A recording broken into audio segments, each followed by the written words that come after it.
We rely on clean air and water to survive, yet right now we are headed towards a water crisis. Swelling demands and changing climate patterns are draining rivers and aquifers, and pollution is threatening the quality of the water that remains. Air pollution is one of the most serious problems in the world. Two of the worst pollution problems are urban air quality and indoor air pollution. According to the EPA, indoor air is 2 to 5 times more polluted than outdoor air.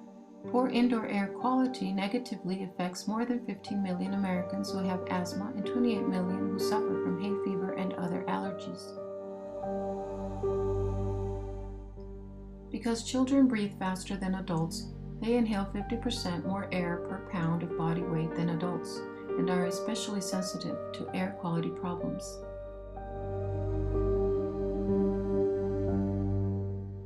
Outdoor air pollution is caused by small particles and ground-level ozone that comes from car exhaust, smoke, road dust, and factory emissions.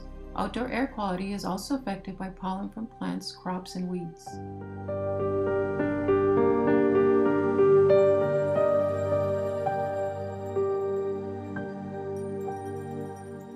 Most people realize that the air we breathe in Texas is not clean. Our air is much dirtier than air in most other states. We do produce most of the energy for the rest of the country. But does that sentence us to die sooner? To have higher rates of cancer? A study published in the Journal of the American Medical Association established a connection between air pollution and an increased risk of lung cancer. Long-term exposure to the sort of air pollution found in large cities, industrial pollution combined with auto exhaust, produce results similar to a non-smoker living with secondhand smoke.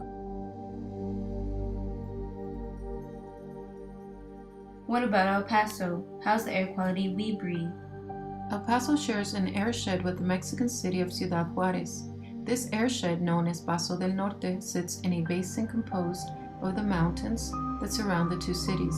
Here, visibility is often poor and respiratory problems frequent. The air problem stems from a variety of emission sources combined with unfortunate meteorological conditions. The air quality index ranked El Paso as the nation's 6th worst.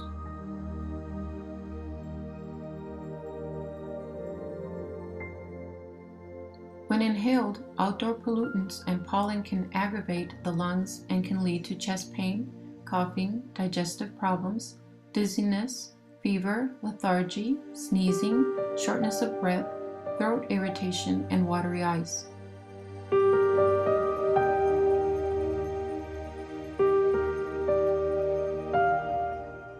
What you breathe in goes deep into your lungs, and what goes deep into your lungs then goes into your bloodstream, so it affects your whole body. It's okay for an industry to know what it's putting in the air that'll kill you from the air that we breathe, but it's not all right for you to know before you die. And I think that's the predicament that we have in front of us in Texas. And what about our water? Many toxic chemicals from industrial and agricultural sources find their way into the Rio Grande River. In 1995, there were more than 1,400 industrial plants in the border area. In the same year, 30 potentially damaging chemicals were found in the river that exceeded screening levels.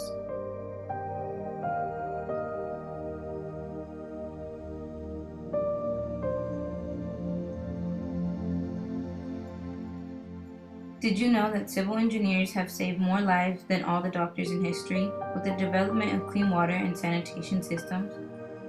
Yes, the Clean Water Act was established in 1972 after the Cuyahoga River in Ohio caught on fire. With this law and the hard work of local governments and engineers, we've kept billions of pounds of sewage, chemicals, and trash out of our waters.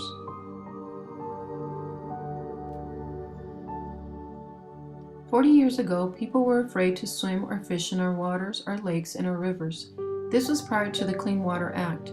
However, our water and wastewater systems are aging and are overburdened, with many of them built 100 years or more ago.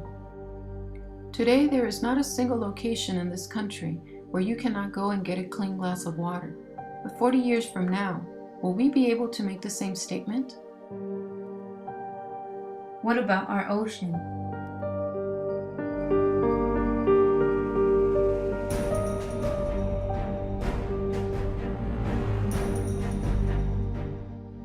The The main cause of many types of pollution is humans. Some of the major causes of ocean pollution are things such as oil spills, dumping toxic waste, incorrect disposal of garbage, waste and water sewage, and ocean mining.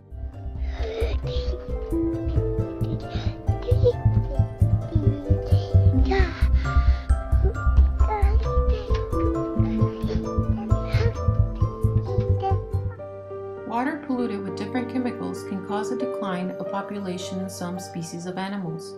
The oceans are so vast and deep that until fairly recently, it was widely assumed that no matter how much trash and chemicals humans dumped into them, the effects would be negligible. Proponents of dumping in the ocean even had a catchphrase: "The solution to pollution is dilution."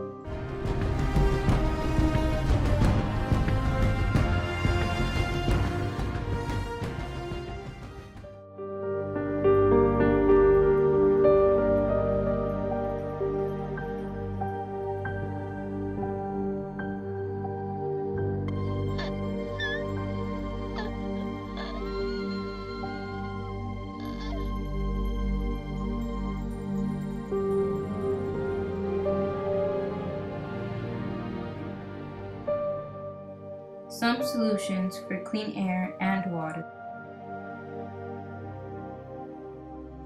Because most homes are well insulated, it leaves poisons trapped inside for us to breathe. NASA studies show that having ample plants indoors can detoxify up to 85% of indoor air pollution. Also, driving the car at steady speeds improves the fuel economy of the car. High fuel efficiency means less fuel consumption and less emissions. And don't leave vehicles idle. Tire pressure also plays a vital role in fuel consumption, so check wheel alignment and tire pressure at regular intervals, and carpool whenever possible.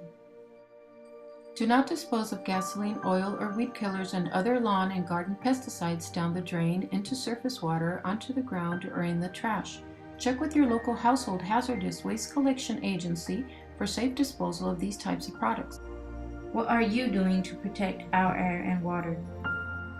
Don't stand there and let time run out. Get a hold of our earth now. Help Mother Earth.